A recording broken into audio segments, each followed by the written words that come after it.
Good afternoon. Welcome back to Three Swords Gaming. We are going to continue our personal story playthrough as we resume Janthir Wilds. Now, it's been a few weeks, like several weeks, since the final chapter, or the final portion, the last release of Janthir Wilds came out. I simply, because of stuff going on, in real life, hadn't had the opportunity to play through it yet and record it. I played through it on my main account, but haven't captured it yet. So I wanted to get it captured. Um, and it's interesting the timing because as I get ready to do this, they're already advertising some of the features or some of the stuff that they want to bring attention to regarding the next expansion, which is interesting, and I'll probably make a video about that just because I find it intriguing. It looks like they might do something that I did not think they were going to do, and I'm pleasantly surprised, but we'll cross that bridge when we get to it. In the meantime, we're going to go ahead and continue the story. Let's see, I don't think this is story related. Yeah, that's Dragon Bash. That's from the last story. Alright, so let's activate the next chapter here. Janthir Wilds, forced entry, because I assume we're either going to get audio or an email. With different releases, they've done different things. There were some releases where they immediately jumped into audio when you started the story, and then there were releases where they sent you an email, and that email triggered stuff. The email thing feels a little weird, but I actually prefer it because it gives me a little advance warning, and I don't miss audio. I can't remember which one this does, so thus I've been waiting to click this button. Okay, so neither, which is weird. Am I crazy? What happened? Okay, there was audio that kicked in immediately. The problem is Anise isn't voice acted. I'm on my way. Okay, so what we just missed because of a lack of voice acting, because of the voice actors, I guess they're not called the Voice Actors Guild. In my head, they're the Voice Actors Guild because I find that immensely entertaining. But whatever they are, they're still experiencing some sort of bargaining agreement issue or something. I believe it has to do with AI. Not my problem, except that it interferes with my games. I'm sympathetic to their cause, but at the same time, not as sympathetic to voice acting missing from my games. Like, if you want people to care about your voice acting, maybe don't remove it from games. All you're doing is showing people they can play the games without your voice acting. Anyway, Anise says, Commander, we need you at the gates of Bava Nisos. Immediately, there's a situation. Isgarin says, a breach of promise, a blatant disregard of trust. Our character says, what happened? Anise says, Livia happened. She took the scepter. At which point, Isgarin interrupts and says, stole. Anise, we're headed there now, hopefully not too late. And the commander, everyone's favorite character, says, I'm on my way. Alright, so let's be on our way. So I don't want to foreshadow too much because we're going to play through the story, and I don't want to give away parts of the story in advance of getting to them.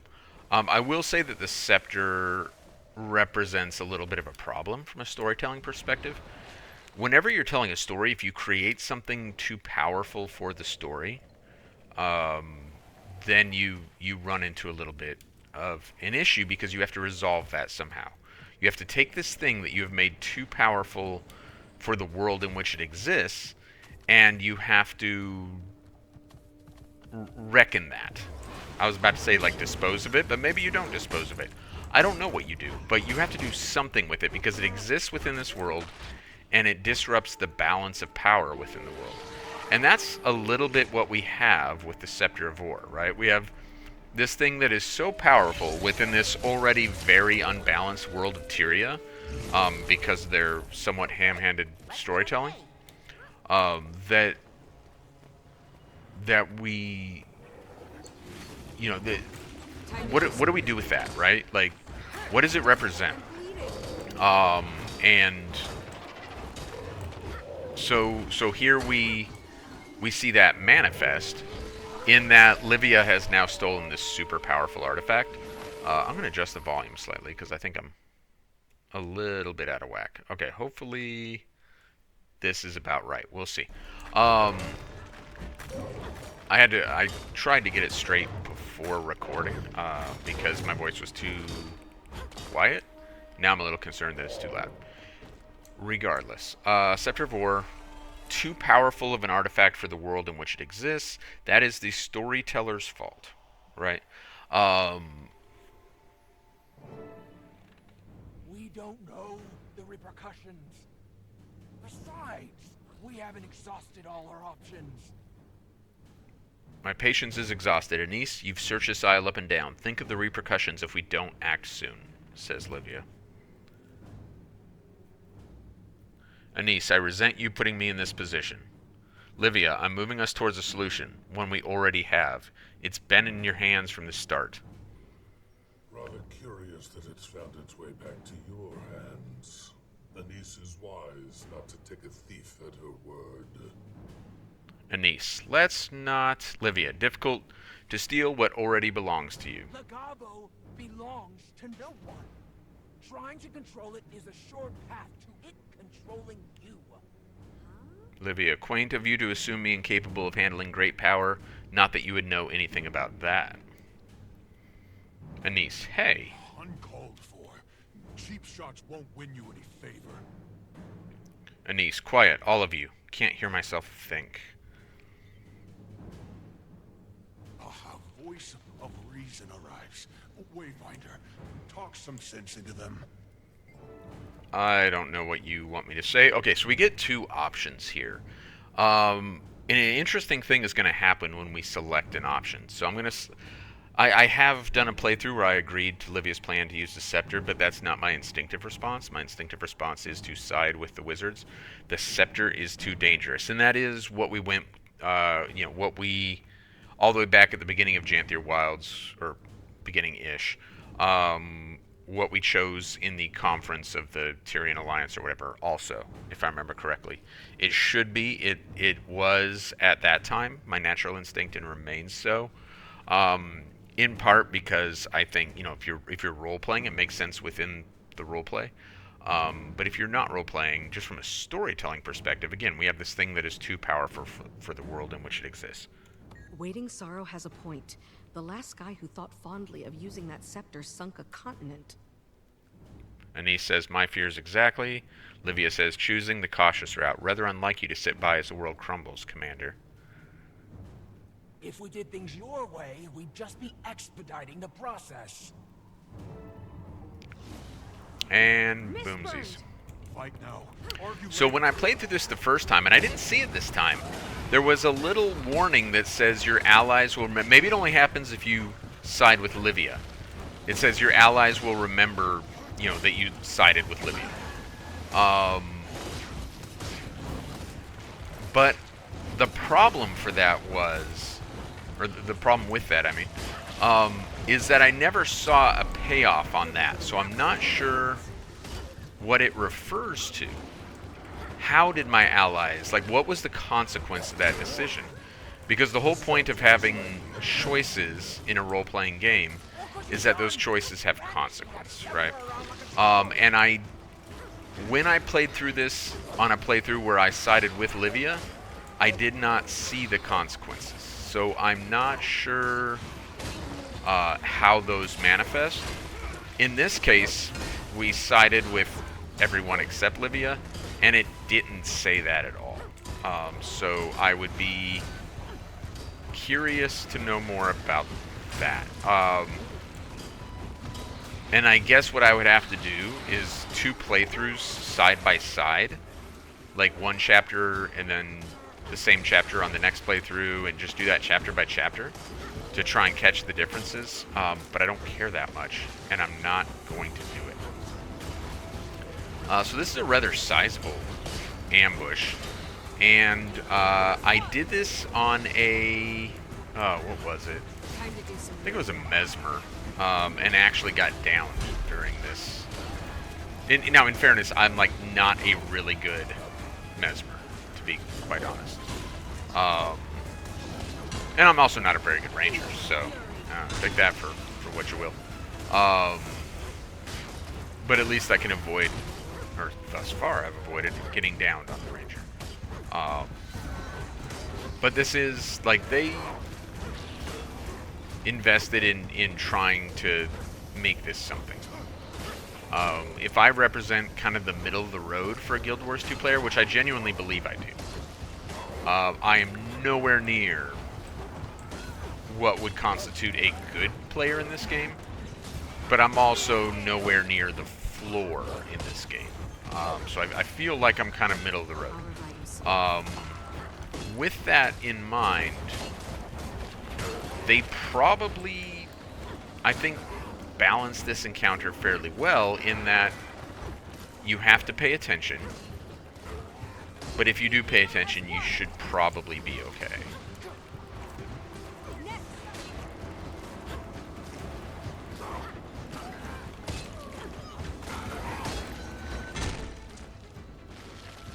And he says, "Where is Livia?"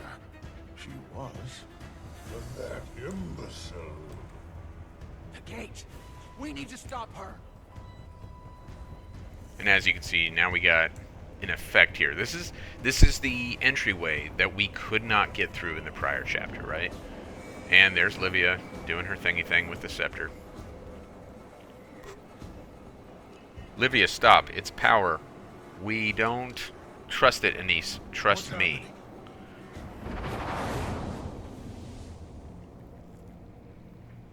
She did it, didn't she? So she did. Looks like that magic. Looks like the magic that was keeping us out has become some sort of portal. Is it safe for us to Seems use? so. Ren? For our use, yes, it is safe. As for Livia, I'm not sure she's prepared for the toll the scepter will take on her. That, however, is her problem. For now. What are we waiting for? I don't know. What are we waiting for, Commander? So I want to very quickly, before I go through the portal, draw attention to what Isgaran said as well. For our use, yes, it is safe. As for Livia, I'm not sure she's prepared for the toll that Scepter will take on her. Alright, so the storyteller is giving us a cause and effect. Let's see if the storyteller follows through on the cause and effect.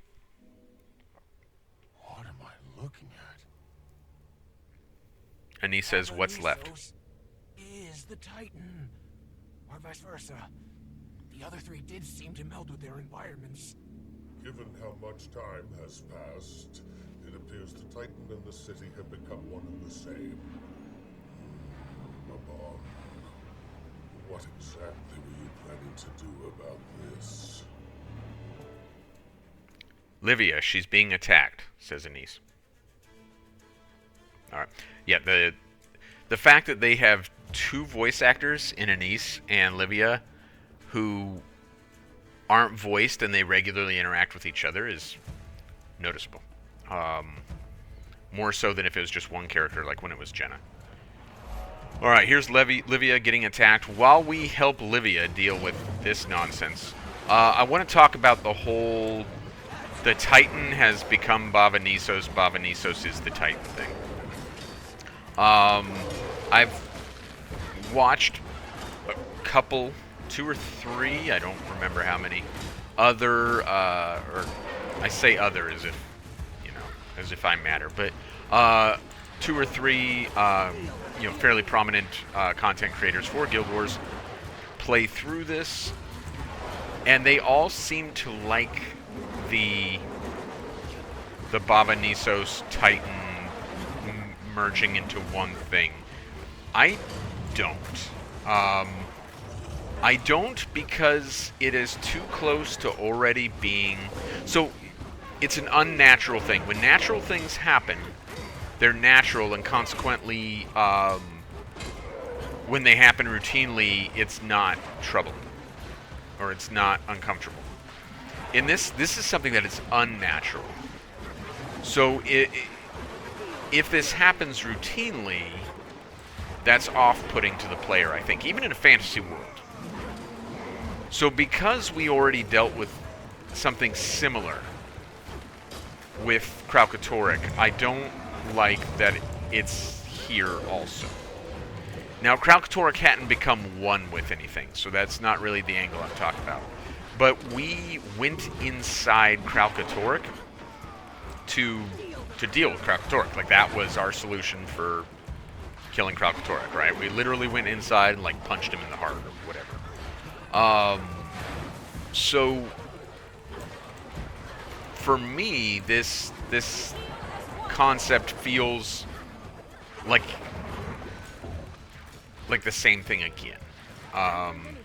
Which, if the same thing again was, you know, fight an army or something, that would be less I wouldn't be as unsatisfied with it, because fighting an army is a thing the commander would do. Going inside of a being is generally, unless you're playing Dr. Mario, not a thing you would do. But we're going to do it a second time, so, okay. Having complained about that, I like the setting.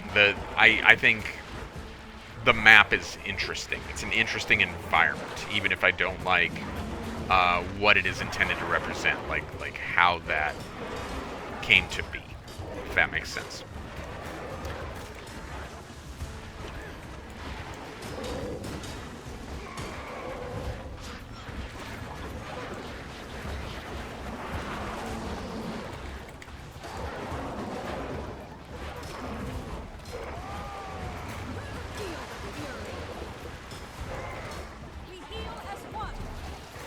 Just about there. So these titanic macrophages are kind of interesting in that their AoEs are really giant. Which I suppose if you're a ranger or you know, a mesmer with a great sword or a staff necromancer or something is really not a major issue. But if you're a melee class, you're going to need the sustain to be in those AoEs a lot. Like, more than I have thus far, because you know, the axes are ranged. They're not ranged the way a longbow would be, but they are ranged. Looks like they're handled. For now. Then, that it means is the theory. I think there's something to it. It would fit, given their nature as we've seen it. Though heterogeneous, they appear to be acting as part of a whole. We've seen the Titan spawn exhibit coordinated behavior. This suggests the same, given the scale of time and complexity. I'm sure they'll only get meaner the further we push into the city. We need to choose our actions deliberately. And that goes double for you. What is a camp doing here, of all places? Says Don't Livia. try to distract. She's right. Look. How is this not destroyed in the wreckage, unless this came after the fall? Says Anise. Only one way to know for sure. Of course, where chaos flourishes, the white mantle are never far behind, says Livia. So they did make it to Bava Nisos, and not all that long ago, from the looks of it. Were they the ones behind all this? Says Anise. We can't say for sure yet, but I do agree their presence was relatively recent and is generally rather damning. Why don't you start by searching the perimeter? I'll have a look around the camp. I like how the commander sends everybody that way and then comes into the camp alone. Good thinking, Commander. Let's grab this real quick. Alright. Now there is... This chapter, as was the last one, is pretty interesting in terms of lore. I'm not saying it's flawless in terms of lore. There are interesting little things that are pros and cons, but we're going to go ahead and have a look at what we can. As with the last chapter, there may be some things that I don't look at because I'm not interested in dragging out what is like a 3-hour playthrough, depending on how green bars go, into like a 6-hour playthrough. That doesn't appeal to me. I'm not that guy. But we'll take a look at what we can here. All right, so there's a diary page. They After a really night of believed long themselves the deliberation, righteous oh, ones the until commander's the very talking. end. Tragic. The commander said they really believe themselves to be the righteous ones until the very end. Tragic. Well, I mean, isn't the way all zealots are, though, Commander? So this is diary page 3, which means we kind of started at the end, didn't we? Because I know there are a couple more diaries back here. Ugh. I actually want war cloth. Drawing, barrel of documents, journals. Is there a diary inside? No. Scrawled notes. Okay. Alright, let's see. Scrawled note. Maybe that's... Nope, that's page 4. Was he losing his mind, or was the voice real? And if so, could it have been... I wonder. Alright, let's check journals. Maybe 3 is the first one. If this is page 5, we know that 3 was the first one. Okay, Judge's Diary, page 1. Dreams? Not quite. They almost sound more like prayers. Alright, shut up, Commander. At last, we've settled in Bava Nisos. Though the journey here proved a test of tenacity, I welcome the change in scenery and revere these hallowed grounds upon which Saul himself stood. Right, Saul being... and if you raid, which I don't, then there's an entire raid wing dedicated to the story of Saul as one of the founders of the White Mantle and his experiences when the Mursat turned on him, I guess. Again, I don't raid, so, you know, go run the raid wing yourself, I guess, and you'll find out. Ulrich and Tatiana, on the other hand, seem preoccupied only with corporal cravings, fearing food scarcity. I'm no stranger to hunger, having spent long stretches of my youth plagued by hunger pangs. Even after joining the White Mantle, I continued the act of fasting as an exercise in self-discipline, a practice I am now especially grateful for. Going without is a lesson that many of our own could stand to learn, our current leader included. Though he dared not say it to my face, I sensed Codicus's irritation at my reticence to prepare meals of animal fare. He mistook principle as weakness, a weak stomach for hunting, as he put it. I would accuse him of the same, with one amendment. His stomach is hardly where his weakness ends. Alright, so before we even go to the next page, Judge here, clearly not a fan of Codicus, which is interesting, and I actually quite like that. Because throughout much of the story involving White Mantle, in Guild Wars 2, Codicus was a major figure, a leadership sort, and I like that we get some perspective of not everyone within the White Mantle appreciating his role in that. But that ceases to be a bother for as long as Codicus ceases to return. Knowing his history of cowardice, I do not know why the others expect a reply to their letters, let alone his prodigal return. And for what does it matter? It is we who have weathered the pilgrimage, who truly walk Saul's path, a glory Codicus knows not, and one I suspect is just as destiny has written it. Regardless, Ulrich has taken our discovery of Bava Nisos as proof of Codicus's righteous authority. So apparently Codicus was on this journey with them and gave up, went back. So and there would be like a time frame, because we put Codicus down in season 3. So we have a very clear time frame in terms of this could not have taken place any later than season 3, which is what, like a good, oh my gosh, 8 or 9 years ago at least, maybe more, maybe over 10 years ago. I'm not going to bother looking it up right now, but it's been a hot minute. So how long ago this was, I think, is kind of to be determined. I begin the newest chapter of this journey with a prayer of my own creation. When faced with earthly strife, may it remind me of my vow to know what cannot be unknown, and to see what cannot be unseen. Sounds a lot like the Order of Whispers, doesn't it?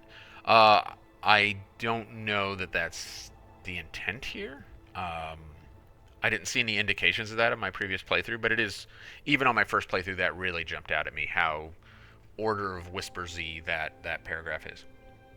So the prayer. To the bringers of wisdom, bestow upon me your eternal flame of light unseen, that I may sheath it against the hollow breath of dissent, and carry its glow to those few chosen, to bear it witness. The tithe to bask in its gift, be not the burning of the flesh, but the illumination of the soul. Cool, man. I dig it. Alright. We'll come back to Diary 2. Or 3, actually. Are we just missing 2? After a night of long deliberation, I decided it was my responsibility to share what I'd heard with Ulrich and Tatiana. Unsurprisingly, Ulrich dismissed it as a hunger-induced fever dream, clearly attempting to shield Tatiana's dwindling sanity. She herself seemed intrigued but remained mute during the exchange. So be it. If I am to claim myself a righteous man, I will see to it that they come around in time. Update 1. Things have come to a head. Another argument over food. I'll spare the same rehashed details, but the crux of the argument came when Ulrich blamed my initial reluctance to hunt for contributing to our downfall. He claimed that if we'd reached Bava Nisos in better condition, we'd be better suited to withstand our current scarcity. I'll admit that, in a moment of anger, I forgot my vow to guide the ignorant. Such a great underhanded comment, by the way. I shot back that, given his inability to withstand even the most minimal of worldly discomforts, he'd never be more than a mere bootlicker, and that his ill state wasn't so much hunger for food as hunger for the scraps of Codicus's validation. At that, Ulrich accused me of jealousy, going as far as to apologize for Codicus's dismissive treatment of me. The accusation was so wildly off base, I burst into a fit of laughter. He dumbed me out of my mind and stormed off into the night. Now, as night descends, Tatiana and I retire in silence, save the occasional sound of pen on parchment from our respective tents. I've never known her to journal, but I have seen her write to Codicus. While Ulrich's devotion to him is a cry for validation, Tatiana's is a desperate plea to belong. One I can relate to. I sought the same when I joined the White Mantle. The difference being that I retained the ability to question, to think critically, and that is where our paths diverge. We got another prayer here.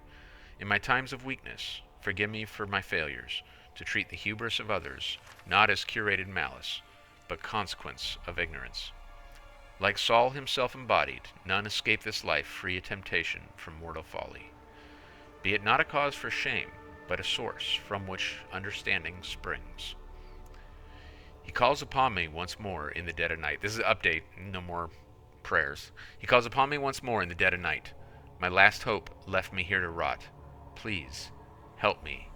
Closer, come closer. I must seek him. Our fates have become entwined. It's actually interesting there at the very end. My main character in the first Guild Wars, and one of my early characters. The first character I created, though, not my main.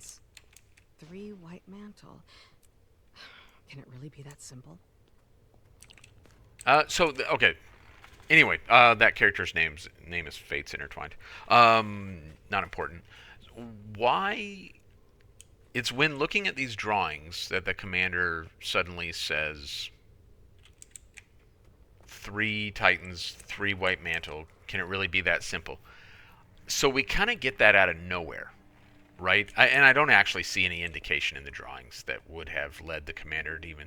So it almost feels arbitrary that the commander just says it here. And I think at this point, I don't think this is something that, like, is intended to be, like, obscure in some way. I think this is really, like, direct, like, that was exposition. 3 Titans, 3 White Mantle. Can it really be that simple?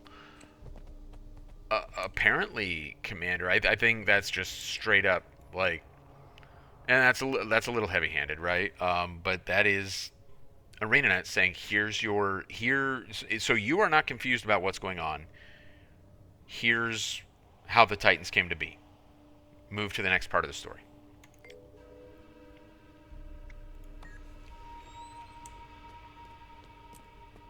Okay, which was the next journal? Oh no, we've read 2 of them. So the scrawled note should be the last one. Map of Janthir.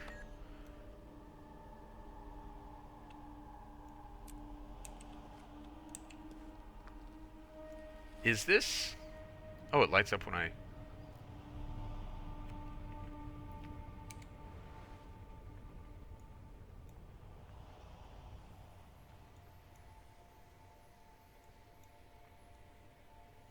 Yeah, it's this right here. So they just took this and, like, I'm wondering if they even... wondering if somebody like created this by hand, or if they actually found a way to just take that map portion and just lay it down onto another asset. Because it really looks like that's what they did. Anyway, I don't know enough about programming to know which is the case. Starts with a prayer. The voice of fate calls upon me to see the journey of the unseen to eternal fruition. So with tomorrow's sun dawns a new era. Anointed by its rays, we venture forth, 3 pilgrims whose destinies entwine to weave a transcendent tapestry of the divine. Now to the diary portion. Ulrich returned. His lone communion with the wild rarely lasts long. He spoke little, and so he went on preparing a meager supper as if nothing had come to pass. We ate mostly in silence, that is, until the fire began to dwindle. Out of the dark, the voice called unto them, for it was they who had been chosen to realize the mission of the unseen ones, and thus it spoke to them, Chosen 3, you are destined, seek the gate. As the sun dawns across the wilds, you shall hear my voice, and I will be your guide. You who must open the gate, so fate has written it, so make it be. To think, mere hours ago, our vision was clouded by woes ephemeral. We are so close. Though I can't recall my last full meal, my mind has never felt so sated. So, what is it when the commander's over here like 3 titans, 3 white mantle? Can it really be so simple? Why was that necessary at all when this note makes it so explicitly clear? And I think the answer is you only have to find a certain number of things to fill the information bar. And so they included dialogue to give you that awareness if this was not one of the things you looked at, right? I guess. That's the assumption I'm going to work off of. All right, alchemical scales. Cool. Scroll. Oh, more of the judge's diary. So it must have been them who opened the gate. Or at least one acting alone. What became of them? Okay, so I'm going to have a little bit of an issue with that later as we get further into the story. Hopefully I'll remember to come back to it. Judge's diary, page 5. We hear him. His voice is soft like moss, yet sound as the rock upon which it grows.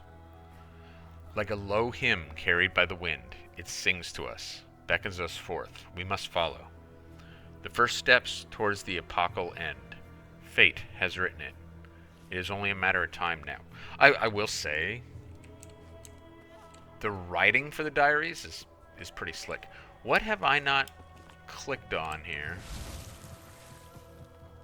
It says I have 9 out of 10 things. And also, apparently I'm wrong about that green bar filling because it's still not full and I've clicked on 9 out of 10. So why is there an achievement for clicking on everything if you have to click on everything to advance your story? Oh, there's another diary page here. For shame. I bet it's the missing page. Page 2, I think it was? Yes. Things All right. are really not going well for them. Wonder what that city has in store for us. Well, Yeah, we'll we see, can deal Commander. with this. So, earlier, Judge, as I'd predicted, our limited food sources have worn down the other 2 far more quickly than myself. Both chastised my unwillingness to hunt.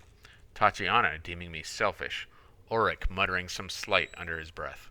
I told them if they quit wasting their energy whining about hunger pangs, they'd be faring better.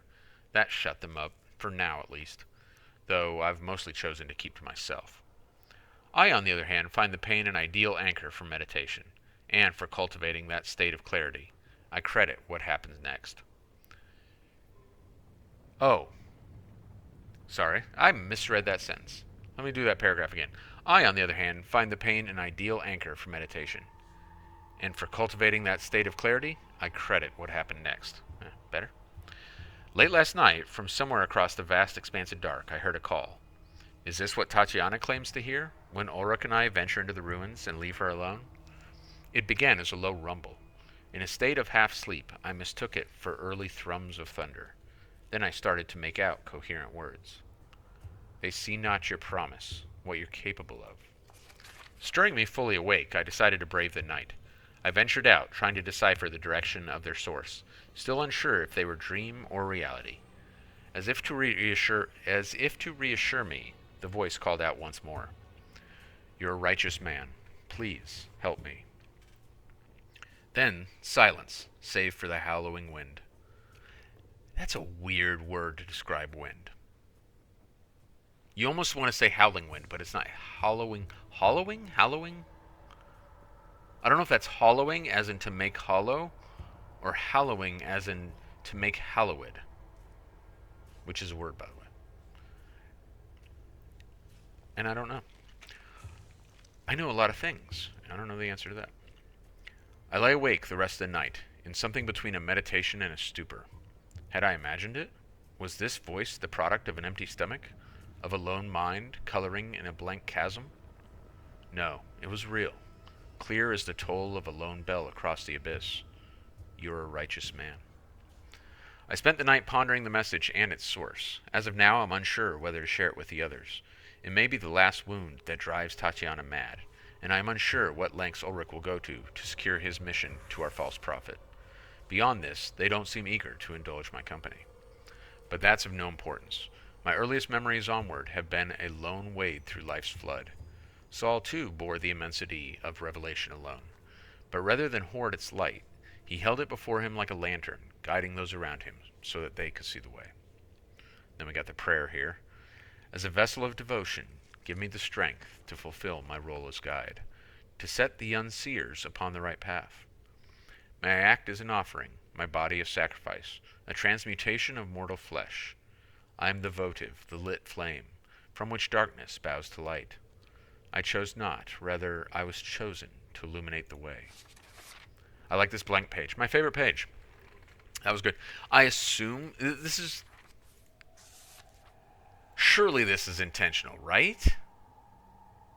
Surely they did not just like do this in Microsoft Word and like have one more line underneath way, and then when they transpose this into the game or whatever, it just like surely not, right? I hope not.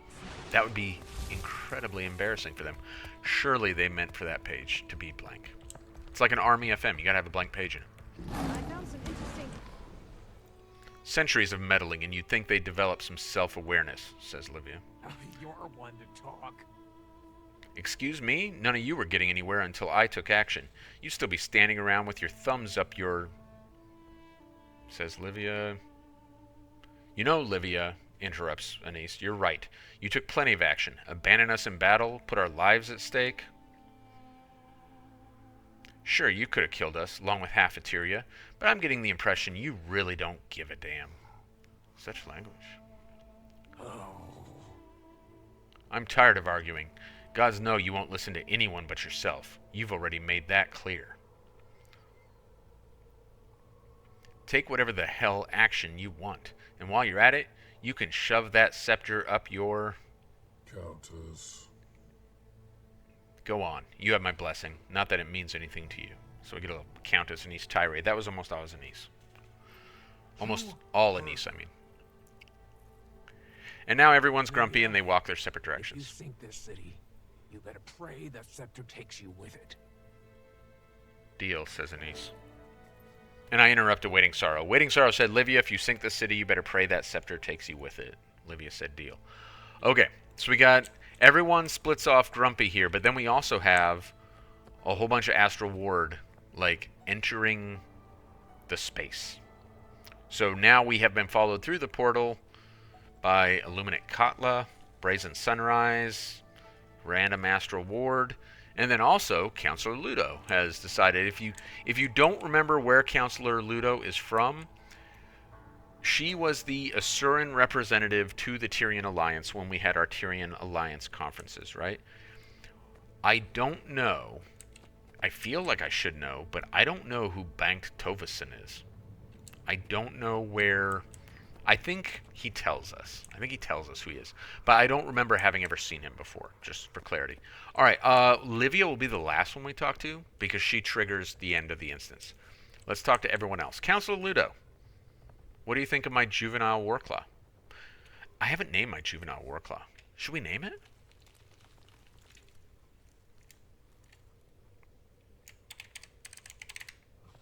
Mittens. Alright, Counselor Ludo, what do you think of Mittens?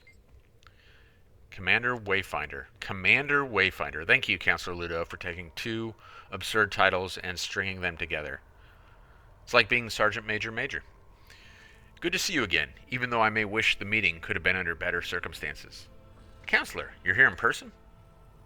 Oh, she's not voice acted either. Contrary to expectations, some on the Arcane Council don't mind getting their mitts dirty now and again. You may recall that I backed her during the scepter vote. Recent actions aside, never mind that I have a vested interest in Lady Livia's success. It would reflect poorly on me and my percipients were she to fail in her mission. That's true, Counselor Ludo. You did back Livia when she proposed using the scepter. How will you be assisting the Alliance? All in due time. For now, Countess Anise wants to get the Fourth Veil and I up to speed on operations.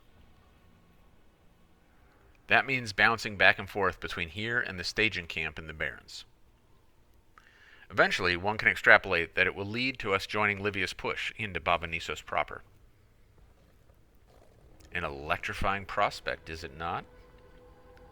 Sure it is.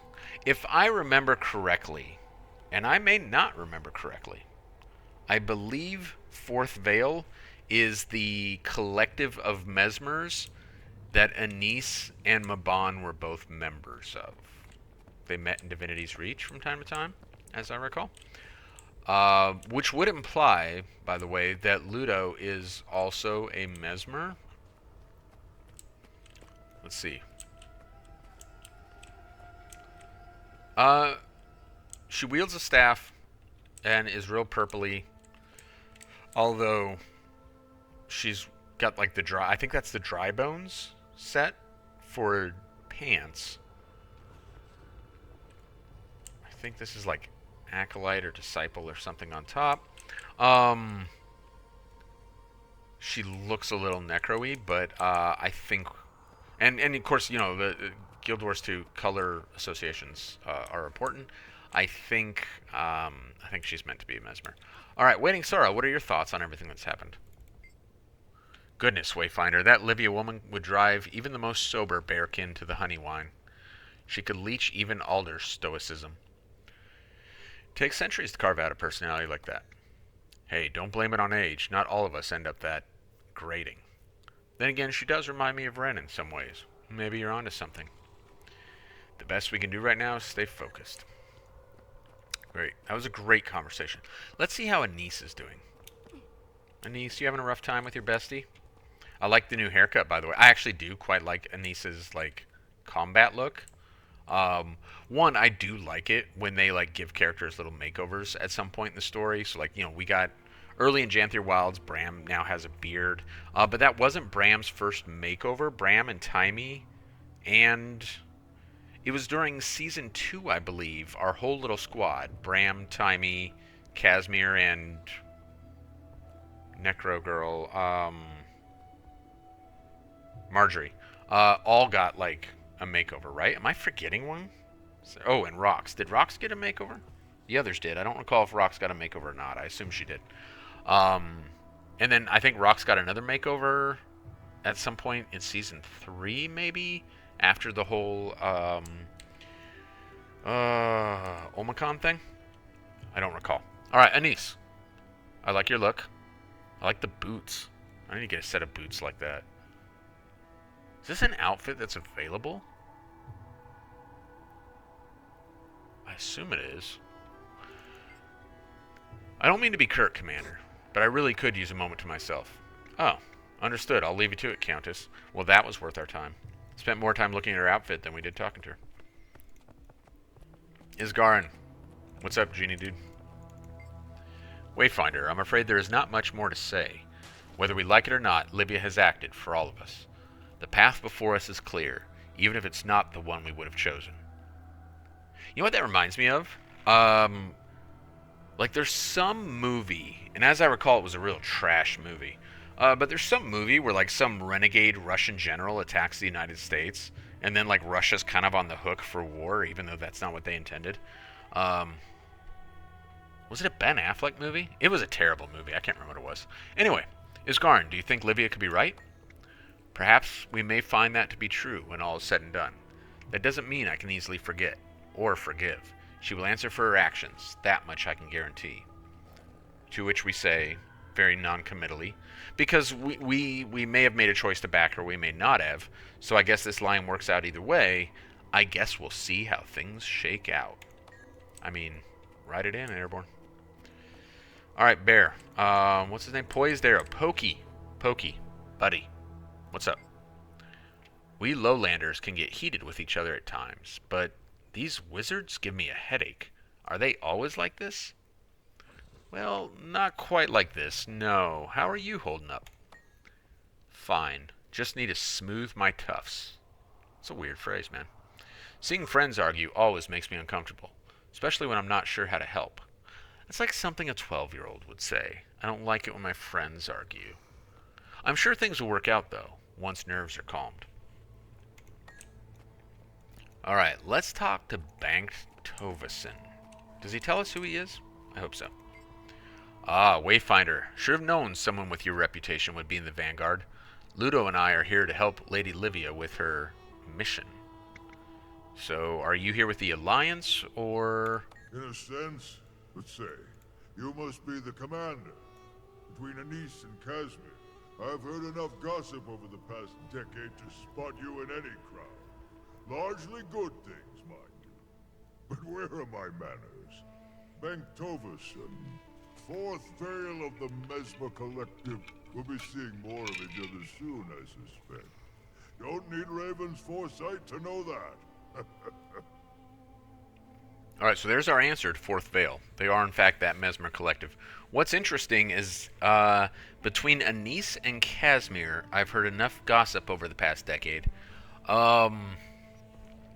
which at first put me off, because there was a time when Casimir was, like, on the outs with high society. Not that the Fourth Vale is specifically high society, but for Anise and Casimir, the way he phrases that makes it sound like Anise and Casimir were, like, sitting side by side gossiping about me. And he does say gossip, doesn't he? I've heard enough gossip over the past decade. But it was season 2 when that was somewhat resolved. And by End of Dragons, Casimir is an ambassador for Kryta. So I suppose they would be running in the same circles for at least some of that time. Did the Countess ask you here? Banked. She did. I have some personal stake in seeing Mabon's legacy upheld, even if that means bearing some of his burdens. That's it. I expect I'll be asked to keep a third eye on the Lady Livia and that scepter of hers. Never a dull moment, huh? Alright, he says, I have some personal stake in seeing Mabon's legacy upheld. I assume that's a result of the whole Fourth Vale thing. So was he like a friend of Mabon? I like that spear, by the way. That's not the... Can I inspect his cosmetics? I cannot. I don't remember what spear skin that is. Kind of like it. Alright, Livia, I've talked to everyone else. What you got going on? Commander, I hope you're in better frame of mind than the Countess or the others. We've got work to do and no time for petty disagreements. Yeah, but... You did steal the Tyrian equivalent of a nuke. And you? Are you prepared for what's next? Just one more confirmation. I'm ready when you are. We'll give the others time to parse through your White Mantle findings. And cool their tempers. I've never seen the Countess have an outburst like that before. You struck a nerve. Oh, please. That one's always had a temper. As a girl, she broke a kid's nose after he dipped Jenna's braid in quill ink. She hit hard, too. Never thought he'd stop crying. Unfortunately, he was the Baron's kid. That took a while to smooth over. She's got the will of a Dolyak, and the stubbornness. Makes her good at what she does. Hard not to have faith in her. Sometimes she just needs a nudge to give her momentum. That's all I'm trying to do. Not sure if she sees it that way. Great. Thanks for that, Livia. I do actually, that is, I'm being very sarcastic. The truth is, that is some fun backstory on Livia. Like, that's like character backstory, I think, done pretty well.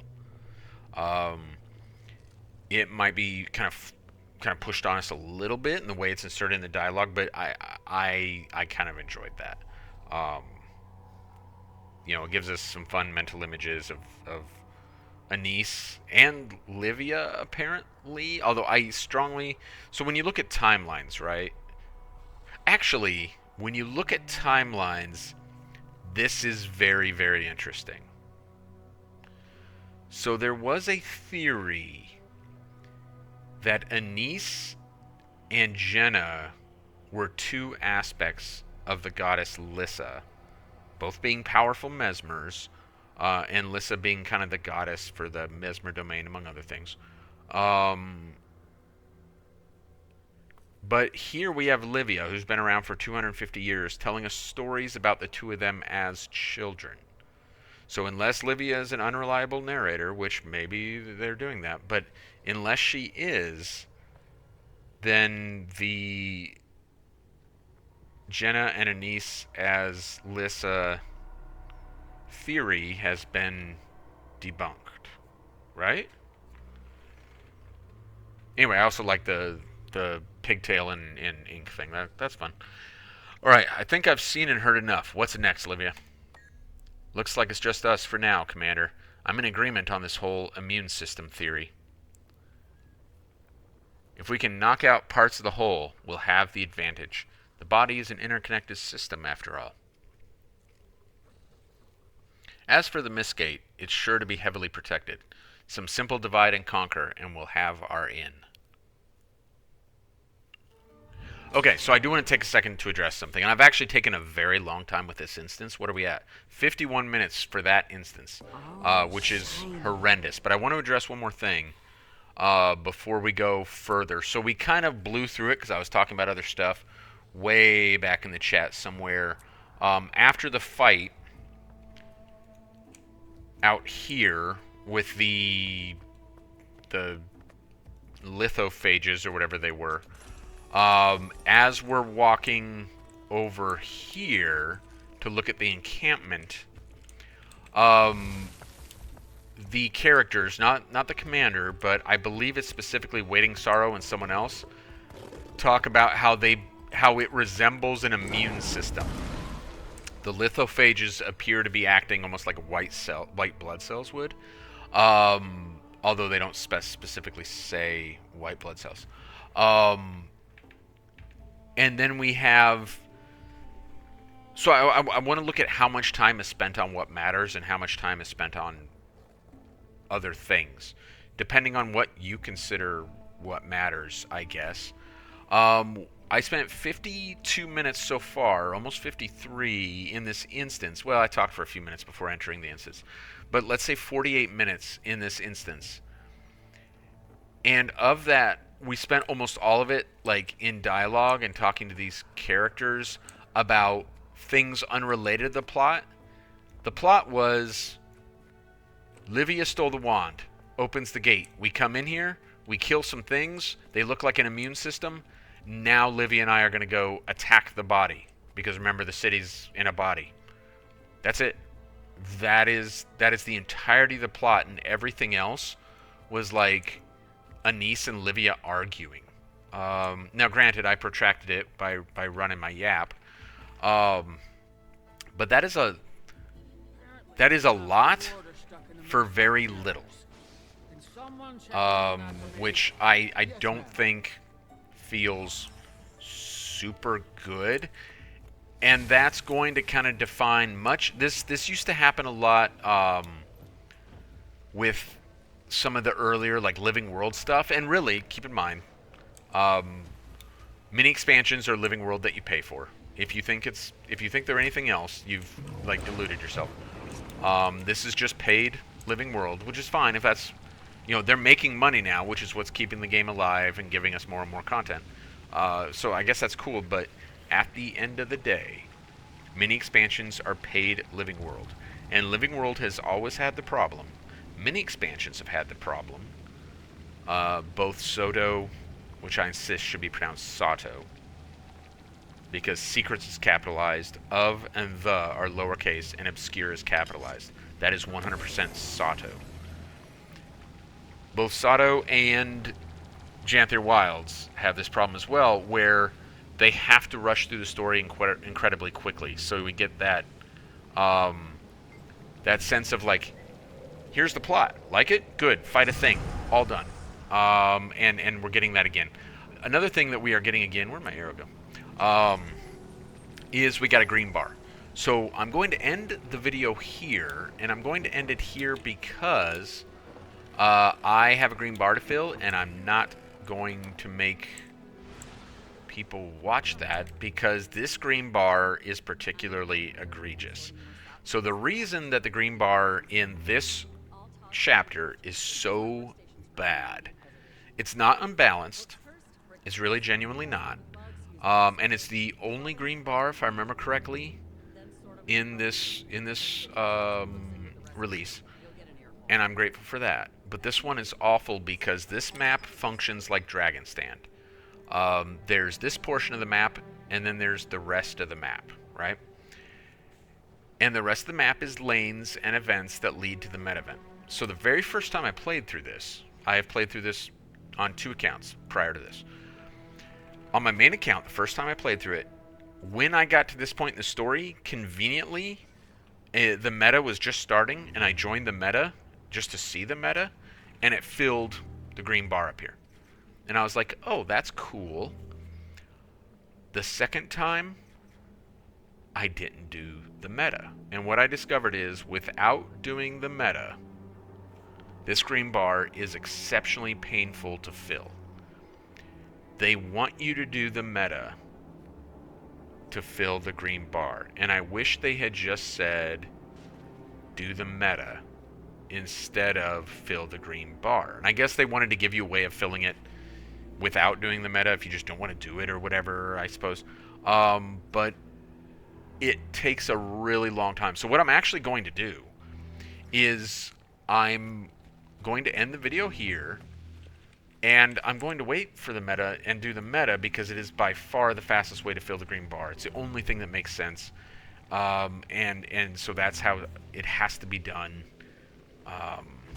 So I'm going to end up here. When we come back, we are going to presumably have weakened the Titan's defenses so that we can figure out what's going on with the voice and the white mantle and this giant Titan that has become one with the city. You see its teeth right here, which is a nice touch, even if I don't want to be inside a creature for the second time in Guild Wars 2 storytelling.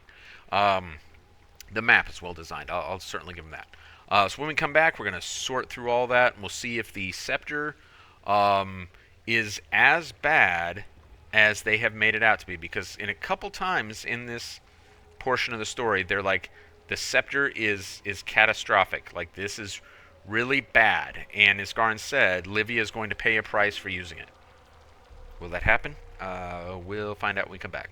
So thanks for hanging out with me, and I will see you again soon.